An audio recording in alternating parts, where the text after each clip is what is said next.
नाज़रीन आदाब, अज़मत टाइम्स में आप तमाम का खैर मकदम है। लब्बैक ला शरीक लक लब्बैक इन्नल हम्द वन्निअमत लक वल मुल्क ला शरीक लक लब्बैक अल्लाहुम्मा लब्बैक। आज हज कमेटी में यहाँ पे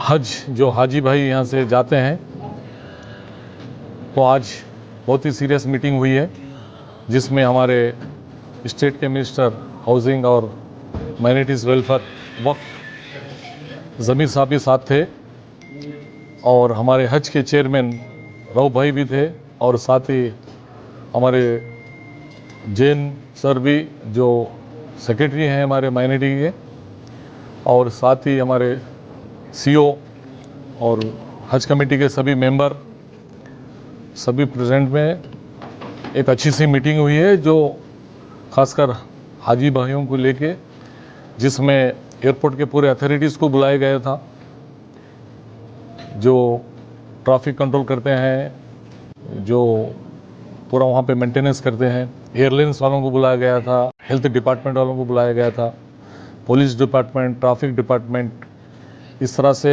कस्टम डिपार्टमेंट, ताकि हाजी भाइयों को वहाँ तकलीफ़ ना हो, उसके लिए बहुत ही मीटिंग हुई है। तो बहुत ही सक्सेसफुल मीटिंग हुई है। सभी को जो जो डायरेक्शन देना है हम सभी मिलके उनको डायरेक्शन दिए हैं, तो वो भी बहुत कोऑपरेट करते हैं, क्योंकि इस बार हमारे हाजी भाई बढ़ गए हैं। लास्ट टाइम 3000 थे, इस बार कम से कम 7000 तक हो गए। तो इसके लिए यहाँ पे अरेंजमेंट सभी तरीके का, ट्रांसपोर्ट, फूड का, और ज़मीर भाई हर साल जिस तरह से एक लंगर चलता है, तो इस बार भी वो जिम्मेदारी लिए हैं। कम से कम 10 से 15 हज़ार जो हाजी भाई को छोड़ने आते हैं बेंगलुरु से, बाहर से, पूरे स्टेट से, रोज़ाना वो खाने का इंतज़ाम भी हर साल की तरह इस बार लिए हैं। बसेस तो उनके हमेशा, जब से हज कैंप चालू हुआ है, जब से उनके बसेस, न्यू ब्रांड बसेस चलते हैं, तो मैं ज़मीर भाई का भी बहुत बहुत शुक्रिया अदा करता हूँ। ख़ासकर हमारे सेक्रेटरी जो है प्रिंसिपल गवर्नमेंट की तरफ से मनोज जैन सर का भी धन्यवाद बोलता हूँ, राव भाई का भी, सभी मेंबर्स का। हमारे बिदर से मंसूर भाई भी आए और वो भी वहाँ से हमेशा हज कैंप का बहुत ही जिस तरह से बेंगलुरु में चलाते हैं, छोटे बिदर डिस्ट्रिक्ट में भी वो आप चलाते हैं, तो मैं उनको भी सभी को बहुत बहुत शुक्रिया अदा बोलता हूँ। और आप लोग सभी लोगों को दुआ करने की गुजारिश करता हूँ कि बहुत ही आसानी तरीके से हाजी भाइयों का सफ़र हो जाए और बहुत बड़ा मंजिल पे जा रहे हैं, मक्का और मदीना, तो वहाँ पे बहुत ही आसान तरीके से उनका हज हो जाए, इतना बोलते हैं। मैं सभी को शुक्रिया अदा करता हूँ। नहीं, लास्ट टाइम मैं खुद आके विज़िट किया था, क्योंकि हमारे बिदर से, गुलबर्गे से भी हाजी भाई यहाँ पे आए थे। तो लास्ट टाइम प्रॉब्लम क्या हुआ था, वो तो एट ए टाइम पूरे हाजी भाइयों को बुला लिए थे, क्योंकि लास्ट टाइम इंजेक्शन, कोविड का इंजेक्शन के लिए वो सभी भाइयों को बुलाने की वजह से प्रॉब्लम हुआ था। अभी क्या है, पूरा महीना भर चल रहा है, डेली 600-700 हाजी आएंगे। उस टाइम 2000 हाजी भाई आए थे, तो उसको लास्ट टाइम वो जो प्रॉब्लम्स देखते हुए इस बार बहुत ही अरेंजमेंट किए हैं। लास्ट टाइम जैसा बाथरूम इस बार 150 एक्स्ट्रा लैट्रिन बाथरूम अरेंजमेंट किए, पिछली बार नहीं था। और क्लीन करने वाले भी पिछली बार थोड़ा सा कम थे, तो इस बार सभी चीज़ें एक्स्ट्रा ज़्यादा किए, तो इस बार ऐसा कोई प्रॉब्लम नहीं होगा, इतना भरोसा है इंशाल्लाह। रहमतुल्लाहि बरकातहू। इन हज की पहली फ़्लाइट जो है 7 तारीख को सवेरे 5 बजे से पहली फ़्लाइट है, उसके सिलसिले में आज तमाम डिपार्टमेंट की एक मीटिंग बुलाया गया है। हमारे हज कमेटी के मिनिस्टर जनाब रहीम साहब खान साहब के नेतृत्व में, और हमारे माइनॉरिटी सेक्रेटरी जनाब मनोज जैन साहब के, और सीईओ सरफराज खान की, और चेयरमैन हमारे रऊफ साहब की नेतृत्व में एक मीटिंग बुलाया गया है। कंसल्ट तमाम डिपार्टमेंट के, जैसे कि कस्टम वाले, जैसा हेल्थ वाले, जैसा ट्रैफिक वाले, जैसा एयरपोर्ट सिक्योरिटी वाले, फ्लाइट सेक्शन वाले, सबको बुला के जो हर साल जो डायरेक्शन, जो काम किया जाता है उस तरीके से काम करना करके एक डायरेक्शन दिया गया है। उस तरीके से डायरेक्शन दिया गया है। इस बार टोटल फ़्लाइट जो है पहला जो 7 तारीख को जो पहला जो फ्लाइट है 5 फ्लाइट्स है, 5 फ्लाइट्स मतलब उस दिन 5 फ्लाइट है, उसके बाद 3-3 फ्लाइट है। 5 फ्लाइट जो पहला दिन जो जाने वाला 5 फ्लाइट है वो वया जाने वाली है, वया मकसद जाती है। उसके बाद जो है रेगुलर जो फ्लाइट है 8 तारीख से जो है लगातार डायरेक्ट फ्लाइट्स है। इस बार की इंतज़ाम अलग तरीके से किया गया है। मेरे ख्याल से लास्ट टाइम हज के लिए थोड़ा बहुत प्रॉब्लम हो गया था। वजह उसकी क्या हो गया था, ये जो हज भवन हज घर जो है उसको कोविड को दिया गया था, उसके लिए थोड़ा डैमेजेस हो गया था, एकदम से हज जाने की वजह से थोड़ा प्रॉब्लम हुआ गया था। इस बार कोई प्रॉब्लम नहीं, उसका इंतज़ाम अच्छी तरीके से इस बार किया गया। खाने का जो है मसला रहता है, खाने का इंतजाम नहीं, खाने का हाजियों को जो है गवर्नमेंट की तरफ से उनका इंतज़ाम कराया जाता है, वो तो हर साल जो है गवर्नमेंट की तरफ से कराया जाता है। जो विजिटर्स जो है उनका खाने का इंतज़ाम नहीं होता है। अभी एक हाजी के पीछे कम से कम 5 जन रहते हैं, ऐसा करके कम से कम एक 15 से 20 हज़ार 25 हज़ार तक भी विजिटर्स आते हैं। यानी हाजियों के साथ जो विजिटर्स रहते हैं उनको इस बार मेरे तरफ से एक लंगर लगाया गया है, यानी 3 टाइम का हर दिन 7 तारीख से लेके 6 तारीख से लेके 22 तारीख तक लंगर लगाया गया है। 3 टाइम भी, नाश्ते का, दोपहर का खाने का और रात का खाने का। जितने भी आदमी हो, रुकावट नहीं है। कितने लोग आए? कितने भी आदमी हो, 30 हो, 40 हो, 50 हो, कितने भी आदमी हो, 3 टाइम भी नॉन वेज पका के अच्छा से अच्छा जो हम लोग जो खाते हैं वैसा बेहतरीन खाना जो विजिटर्स को खाना करके उसके लिए एक लंगर लगाया गया है।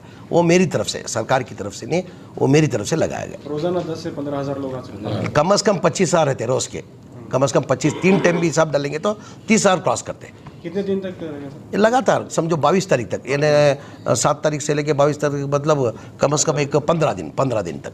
सर, ये बेंगलुरु में जो हाजियों की जो खिदमत होती है वो पूरे मुल्क में मशहूर है और यही एक जज्बा रहता है, एक जोश रहता है, तो इस मरतबा भी यही देखने को मिलेगा, इससे बेहतरीन खिदमत अंजाम देने की। नहीं, इंशाल्लाह जो हज कैंप जो सक्सीड हो रहा है वजह उसकी कोई गवर्नमेंट की वजह से नहीं, कोई मंत्री की वजह से नहीं, कोई चेयरमैन की वजह से नहीं।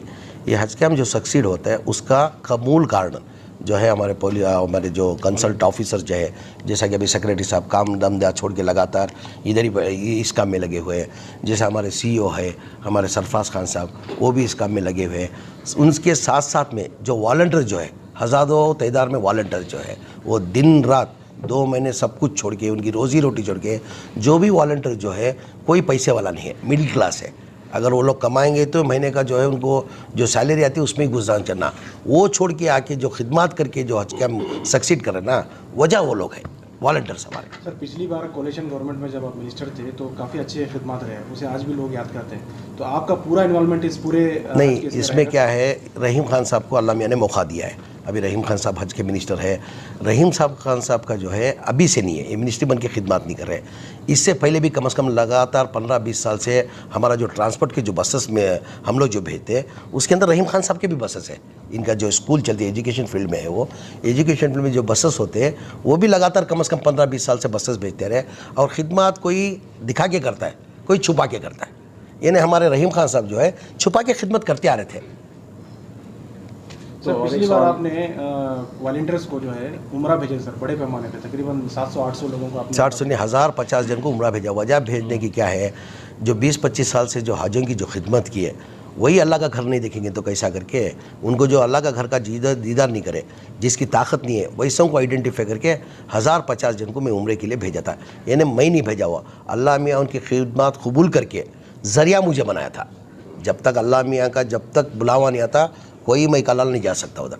मेरे को ज़रिया बना के अल्लाह मियाँ ने उनसे बुलाया था। और मेरे को अभी माहिती है कि और चंद वॉलंटियर्स नहीं जा चुके, अल्लाह का घर का दीदार नहीं किया करके, वैसों को आइडेंटिफाई करके इंशाल्लाह मैं 1-2-4 महीने के अंदर उनको भी भेजने की जद्दोजहद कोशिश करता हूँ। सर, इस बार का कोटा कितना है सर, कितने लोग हैं?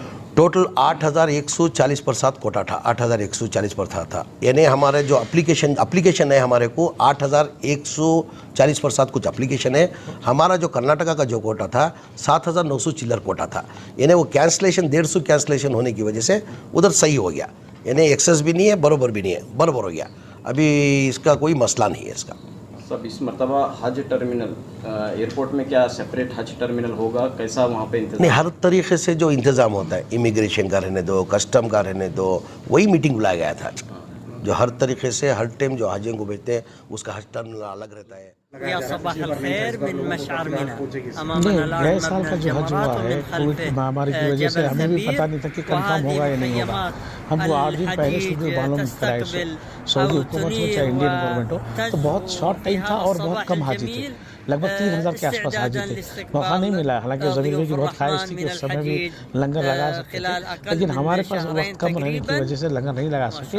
लेकिन हर साल जैसे लंगर लगा रहे हैं, इस साल भी इंशाल्लाह रोज़ 20 से 25,000, 25 से 30,000 लोग, क्योंकि पूरे डिस्ट्रिक्ट के लोग भी यहाँ आने वाले हैं, क्योंकि स्टेट जितने भी हमारे कर्नाटक स्टेट के जो डिस्ट्रिक्ट वाइज लोग हैं वो भी इस कैंप देखने के लिए आ रहे हैं। तो शायद लोग की तादाद बढ़ जाएगी, लगभग 30,000 लोग रहेंगे। जैसा कि मॉर्निंग का ब्रेकफास्ट हो, लंच हो, डिनर हो, ये जो अरेंजमेंट किया है लंगर का, इनको मैं हज कमेटी की तरफ से चेयरमैन के हिस्से से बहुत मुबारकबाद देता हूँ। उन्होंने अपना पर्सनल कर रहे हैं। और दूसरी बात ये है कि हर साल 20 साल से जब भी हमारे यहाँ ट्रांसपोर्टिंग का होता है तो नए बसेस का इनॉग्रेशन यही करते हैं। और आज इस कैंप में भी नए बस का इनॉग्रेशन जो ट्रांसपोर्टिंग है वो उनका ही रोल होता है। तो ऐसे 2-3 मामले हैं जो ज़मीर खान साहब बहुत लीड लेके काम करते हैं। तो इसके लिए मैं स्टेट हज कमेटी की तरफ से, मेरी हज कमेटी चेयरमैन की हैसियत से उनको बहुत मुबारकबाद देता हूँ कि इस साल उन्होंने बहुत हमारे हज कमेटी को सपोर्ट किया है।